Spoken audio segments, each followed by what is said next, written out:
Hi students, நம்ம இந்த வீடியோல CBSE Class 12 ஸ்டூடெண்ட்ஸ்க்கான 3D ஜியோமெட்ரிலேருந்து ஒரு முக்கியமான கொஸ்டின் பார்க்க அப்புறம் புக் அவுட்லேருந்து நிறைய தடவை கொஸ்டின் பேப்பரில் கேட்டிருக்காங்க இந்த பேட்டர்னில். இதில் வந்து ஒரு 5 டைப் ஆஃப் கொஸ்டின் இருக்குது. இப்போ இதில் என்ன கேட்டிருக்காங்கன்னு பாருங்கள். Find the image of a point 163 அந்த ஒரு கார்ட்டீசியன் ஈக்குவேஷன் கொடுத்துருக்காங்க. Also find the equation of the line joining the given point and its image. அதாவது பேசிக்காக அந்த கொஸ்டின் அவங்க என்ன கேட்குறாங்க அப்படின்னு பாருங்களேன். ஒரு லைனோட ஈக்குவேஷன் உங்களுக்கு கொடுத்துருக்காங்க, ஒரு பாயிண்ட்டும் கொடுத்துருக்காங்க. 1,6,3 அப்படின்ற பாயிண்டோட இமேஜை ஸோ 163 இந்த பாயிண்டோட இமேஜை கண்டுபிடிங்க அப்படின்றத உங்களோட முதல் question with respect to the line. இந்த லைன்ல இருந்து அப்போ இங்கேருந்து நம்ம இப்படி ஒரு லைன் ட்ரா பண்ணுறோம்னு வச்சுக்கோங்களேன். இதுதான் இங்கே தான் அதோட இமேஜ் வருது. சப்போஸ் இந்த பாயிண்ட் பி அப்படின்னா பி டேஷ்ன்றது அதோட இமேஜ் அப்படின்னு நம்ம வச்சுக்கலாம். இந்த லைன் வந்து ஒரு மிரர்னு வச்சுக்கோங்களேன். இந்த லைன்ல இருந்து இந்த பாயிண்ட் எவ்வளோ தூரத்தில் இருந்ததோ அதே அளவுக்கு தூரத்தில் தான் அதோட இமேஜும் ஃபார்ம் ஆகிருக்கும். அப்போ இந்த பாயிண்ட் தான் இவங்க ரெண்டு பேருக்கும் மிட் பாயிண்ட். இந்த பாயிண்ட் என்னன்னு சொல்லுவாங்க அப்படின்னா, Pல இருந்து ஒரு 90 டிகிரி பர்பண்டிகுலர் லைன் வரைஞ்சோம் அப்படின்னா இது வந்து ஃபுட் ஆஃப் த பர்பண்டிகுலர்னு சொல்லுவாங்க. அப்போ இந்த ஃபுட் ஆஃப் த பர்பண்டிகுலரை கண்டுபிடிச்சாதான் நம்ம இதோட இமேஜை ஃபைண்ட் பண்ண முடியும். அதான் உங்களோட முதல் கொஸ்டின்.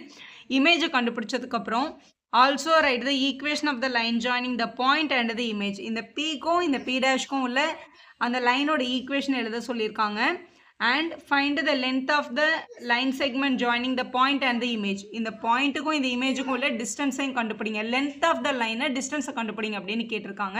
இந்த எல்லா கொஸ்டினும் எப்படி ஃபைண்ட் பண்ணுறதுன்னு இப்போ பார்க்கலாம்.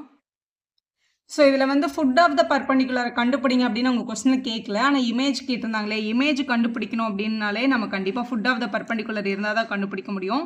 இப்போ 163 அப்படின்றது நம்மளோட கிவன் பாயிண்ட். இந்த பாயிண்ட்டை with respect to the line இதோட இமேஜ் நம்ம கண்டுபிடிக்கணும். முதல்ல இங்கேருந்து ஒரு பர்பண்டிகுலர் லைன் வரைஞ்சிக்கலாம். இந்த லைன் இந்த மீட் பண்ணுற இடத்த எல்ன்னு அசியூம் பண்ணிக்கிறேன். இந்த பேஸ் லைனை வந்து நம்ம ஏபி அப்படின்னு எடுத்துக்கலாம்.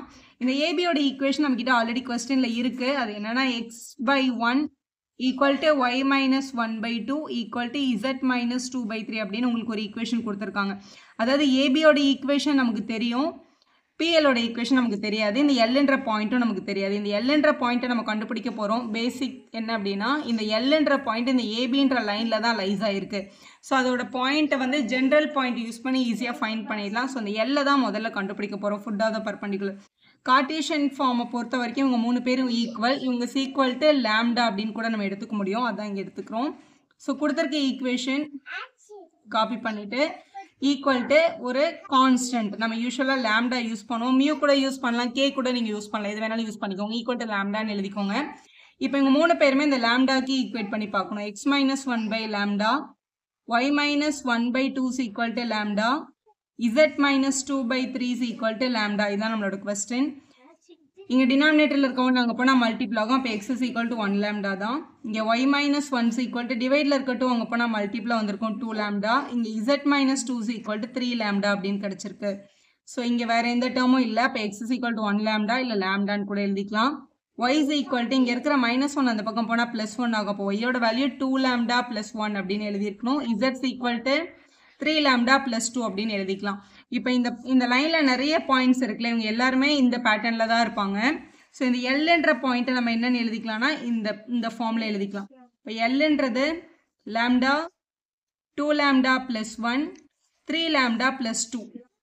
ஸோ இதுதான் இந்த எல்ன்ற பாயிண்டோட ஃபார்மேட். இதை வந்து general point of the line அப்படின்னு சொல்லுவாங்க. இதில் இருக்க எல்லா பாயிண்ட்டும் இந்த கண்டிஷனை கண்டிப்பாக சாட்டிஸ்ஃபை பண்ணியிருக்கோம். இப்போ என்னோட ஃபுட் ஆஃப் த பர்பண்டிகுலர் இதை டெஃபினட்டாக சாட்டிஸ்ஃபை பண்ணும். சரி, இப்போ இந்த லாம்டாவை எப்படி ஃபைண்ட் பண்ணுறது? லாம்டாவை கண்டுபிடிச்சி சப்ஸ்டியூட் பண்ணால் தான் எல்லோட சரியான வேல்யூஸ் நமக்கு தெரியும். அதை கண்டுபிடிக்கிறதுக்கு தான் நமக்கு இந்த பர்பண்டிகுலர் கண்டிஷன் தேவைப்பட போகுது. பர்பண்டிகுலர்னு சொல்லும்போது இந்த பிஎல் அப்படின்ற லைன் செக்மெண்ட்டோட டைரக்ஷன் ரேஷியோவும் ஏபின்ற டைரக்ஷன் ரேஷியோவையும் எடுத்து நம்ம டாட் ப்ராடக்ட் பண்ணால் டெஃபினட்டாக அதோட ஆன்சர் என்ன தான் கிடைக்கும்? 0 தான் கிடைக்கும். ஏன்னா அவங்க 2 பேரும் தான் பர்பண்டிகுலர் ஆச்சு. சரி, ஏபியோட டைரக்ஷன் ரேஷியோ என்ன அப்படின்னா, நம்மளுக்கு ஈக்குவேஷன் இருக்குது. ஈக்குவேஷனில் இந்த கீழே வர்ற நம்பர் இருக்குல்ல, இந்த 1 2 3 இவங்க தான் நம்மளோட டைரக்ஷன் ரேஷியோ. ஏன்னா ஒரு கார்ட்டீசியன் ஃபார்ம் வந்து x minus x1/a, y minus y1/b, z minus z1/c அப்படின்ற ஃபார்மில் இருக்கணும். இதில் பாருங்கள் XYZன்றது கரெக்டாக இருக்குது. சப்போஸ் XYZக்கு நெகட்டிவ் சைன் கொடுத்துருந்தாங்க அப்படின்னா நம்ம அந்த மைனஸை காமனாக எடுத்து டினாமினேட்டர் கொண்டு வந்துடணும். ஏன்னா இந்த XYZ எப்போவுமே பாசிட்டிவில் இருக்க மாதிரி ஜென்ரல் ஃபார்ம் இருக்கணும். இப்படி எழுதுனதுக்கப்புறம் இந்த கீழே இருக்கிற டேர்ம்ஸ் இருக்காங்கல்ல, அவங்க தான் உங்களோட டைரக்ஷன் ரேஷியோ. அப்போ டைரக்ஷன் ரேஷியோ ஆஃப் ஏபி அப்படின்றது 1 2 3 அப்படின்னு எழுதிக்கலாம். அப்போ இந்த பிஎலோட டைரக்ஷன் ரேஷியோ யார் அப்படின்னா நமக்கு தெரியாது இல்லையா. நமக்கு எல்லோட பாயிண்ட்டும் தெரியும், பியோட பாயிண்ட்டும் தெரியும். ஆனால் பிஎல்லோட டைரக்ஷன் ரேஷியோ தெரியாது. இந்த மாதிரி 2 பாயிண்ட் கொடுத்துட்டு டைரக்ஷன் ரேஷியோ கேட்டாங்க அப்படின்னா அவங்க 2 பேரையும் மைனஸ் பண்ணால் கிடச்சிரும். ஸோ இதான் பேசிக் ஃபார்முலா. டைரக்ஷன் ரேஷியோ இந்த பாயிண்ட்லேருந்து இந்த பாயிண்ட்டுக்கு டைரக்ஷன் ரேஷியோ வேணும் அப்படின்னா இதை மைனஸ் பண்ணால் உங்களுக்கு கிடைச்சிரும். இப்போ பிக்கும் எல்லுக்கும் டைரக்ஷன் ரேஷியோ வேணும்னா பியோட பாயிண்ட் ஆல்ரெடி நம்ம கிட்ட கொஸ்டின்ல இருக்கு 163 அப்படின்னு. எல்லோட பாயிண்ட் நம்ம கண்டுபிடிச்சிருக்கோம். இப்போ டைரக்ஷன் ரேஷியோ ஆஃப் பிஎல் அப்படின்றது இந்த எல்ல இருந்து இந்த பியை மைனஸ் பண்ணா தெரிஞ்சிடும். அப்போ இங்க இருக்க முதல்லும் இங்க இருக்க ஃபர்ஸ்ட்டும், அதாவது எக்ஸோட கோஆர்டினேட்ஸ் மைனஸ் பண்ணிக்கோங்க. X minus 1, 2 lambda plus 1 minus 6, அடுத்து 3 லாம்டா பிளஸ் 2 மைனஸ் 3 அப்படின்னு எழுதிக்கலாம். ஸோ பிஎலோட டைரக்ஷன் ரேஷியோ கிடைச்சாச்சு. Lambda minus 1, 2 lambda plus 1 minus 6 minus பண்ணா மைனஸ் 5 கிடைக்கும். அப்புறம் இங்க ஒரு 3 லாம்டா இருக்கு, இதை மைனஸ் பண்ணா மைனஸ் 1 கிடைக்கும். இதான் பிஎலோட டைரக்ஷன் ரேஷியோ. மாதிரி டைரக்ஷன் ரேஷியோ ஆஃப் அந்த பேஸ் லைன் ஏபின்றது நம்ம இங்க ஆல்ரெடி கண்டுபிடிச்சு வச்சிருக்கோம் 1 2 3 அப்படின்னு. ஸோ ஆல்ரெடி கொஸ்டின்ல வந்து என்ன கிவன்னா இவங்க 2 பேரும் வந்து பர்பண்டிகுலர் லைன்ஸ் நம்ம ட்ரா பண்ணியிருக்கோம். பிஎல் அப்படின்ற லைன் வந்து பர்பண்டிகுலர் டு ஏபியா இருக்கிறதுனால அவங்க 2 பேரோட டைரக்ஷன் ரேஷியோ மல்டிபிள் பண்ணி ஆட் பண்ணா 0 தான் வரும். அதாவது பர்பண்டிகுலரோட கண்டிஷன் கூட நீங்க இதை சொல்லிக்கலாம். a1 a2 plus b1 b2 plus c1 c2 is equal to 0ன்றதான் பேசிக். ஸோ இந்த ஏபியோட டைரக்ஷன் ரேஷியோவையும் இந்த பிஎலோட டைரக்ஷன் ரேஷியோவையும் மல்டிபிள் பண்ணி ஆட் பண்ணும். இங்க இருக்கிற ஃபர்ஸ்ட் நம்பர் வந்து 1, இங்க இருக்க ஃபர்ஸ்ட் நம்பர் வந்து lambda minus 1. இப்போ 1 into lambda minus 1 plus 2 into 2 lambda minus 5 plus 3 into 3 lambda minus 1 equal to 0 அப்படின்னு எழுதிக்கணும் நீங்க. ஸோ இதை உள்ளே எடுத்துட்டு போகும்போது lambda minus 1, 2 உள்ளே எடுத்துட்டு போனா 4 lambda minus 10, 3 உள்ளே எடுத்துட்டு போகும்போது 9 lambda minus 3 is equal to 0ன்னு கிடைக்குது. ஸோ இதில் லேம்டாவெல்லாம் ஒன்றா ஆட் பண்ணிக்கலாம். இது ஒரு 1 லேம்டா, இது ஒரு 4 லேம்டா, இது ஒரு 9 லேம்டா. ஆட் பண்ணும்போது 14 லேம்டா கிடைக்குது. நம்பர்ஸ் பார்க்கும்போது -1, -10, -3 ஆட் பண்ணும்போது -14 கிடைக்குது ஈக்குவல் டு 0. ஸோ இதுலேருந்து 14 லேம்டாஸ் ஈக்குவல் டு 14 அப்படின்னு எழுதிடலாம். அப்போ lambdas equal to 14/14. So value வந்து 1. ஸோ லேம்டாவோட வேல்யூ 1ன்னு கிடைச்சிருக்கு. அப்போ இந்த ஃபுட் ஆஃப் த பர்பண்டிகுலர் எல்லை நம்ம கண்டுபிடிச்சிடலாம். நம்ம டைரக்ஷன் ரேஷியோக்கு போக வேண்டாம், நம்ம லேம்டாவை கொண்டு போய் நம்ம எல்ன்ற பாயிண்ட் இங்க எழுதி வச்சிருக்கோம் இல்லையா, நம்ம எல் தான் ஃபுட் ஆஃப் த பர்பண்டிகுலர். இந்த இடத்துல லேம்டாவோட பிளேஸ்ல 1ன்னு சப்ஸ்டியூட் பண்ணிக்கலாம் இப்போ. ஸோ இதான் நம்மளோட எல். இதுல லேம்டாக்கு பதிலாக 1 சப்ஸ்டியூட் பண்ணிடலாம். ஸோ இது 1, இது 2 into 1 plus 1 வரும். ஸோ 3, இங்கே 1 சப்ஸ்டியூட் பண்ணால் 3 1s are 3, 3 plus 1 5. ஸோ 1 3 5 கண்டுபிடிச்சாச்சு. இதுதான் ஃபுட் ஆஃப் த பர்பண்டிகுலர். ஆக்சுவலாக கொஸ்டினில் நமக்கு ஃபுட் ஆஃப் த பர்பண்டிகுலரே கேட்கல, நமக்கு இமேஜ் தானே கேட்டாங்க. ஸோ இமேஜை கண்டுபிடிக்கிறதுக்கு என்ன பண்ணணும் அப்படின்னா, இப்போ இந்த Pன்ற பாயிண்ட் ஆக்சுவலாக கொஸ்டினில் இருந்தது 163 அப்படின்ட்டு. இங்கே ஒரு லைன் இருந்தது, இந்த லைனோட ஈக்குவேஷன் கொஸ்டினில் இருந்தது. நம்ம இந்த எல்ன்ற பாயிண்ட்டை தான் இங்கே ஃபைன் பண்ணியிருக்கோம். இதுதான் ஆக்சுவலாக 1 3 5. ஸோ பின்றது நம்மளோட கிவன் பாயிண்ட். நம்மள அவங்க கேட்கறது பி டேஷ் கேட்குறாங்க, அதோட இமேஜை தான் கேட்குறாங்க.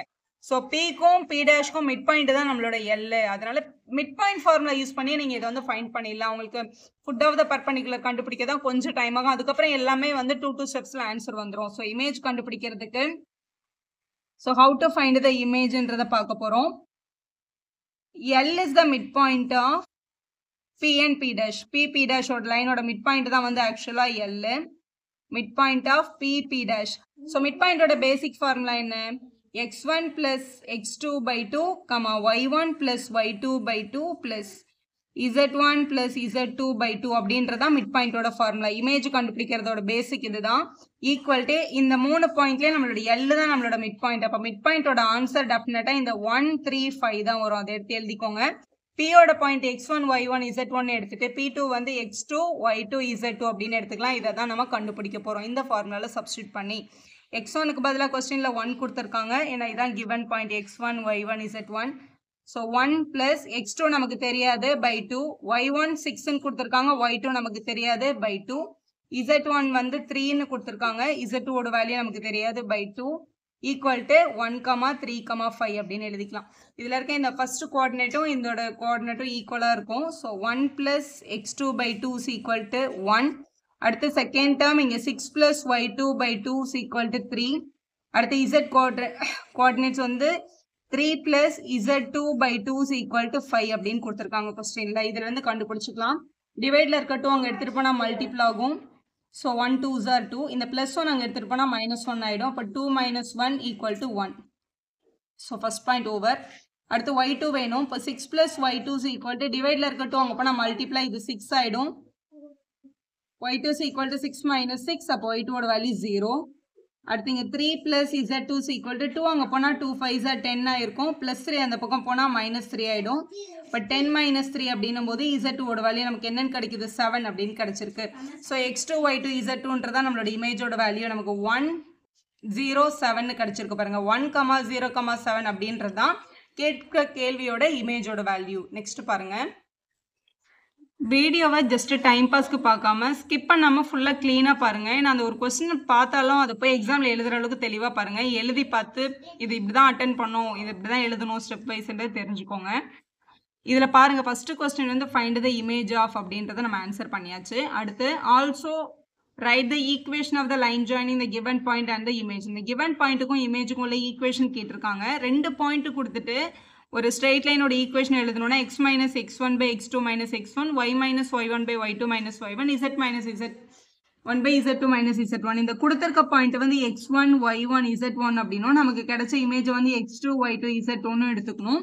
இது வந்து நம்மளோட கார்ட்டீசியன் ஃபார்ம் ஈக்குவேஷன். எப்பவுமே இந்த ஃபர்ஸ்ட் வர எக்ஸ் இந்த ஒய் இசட்க்கு பதில் எதுவுமே சப்ஸ்டியூட் ஆகாது. ஏன்னா நம்ம ஃபார்ம் பண்ணுறதே ஒரு ஈக்குவேஷன் தான்.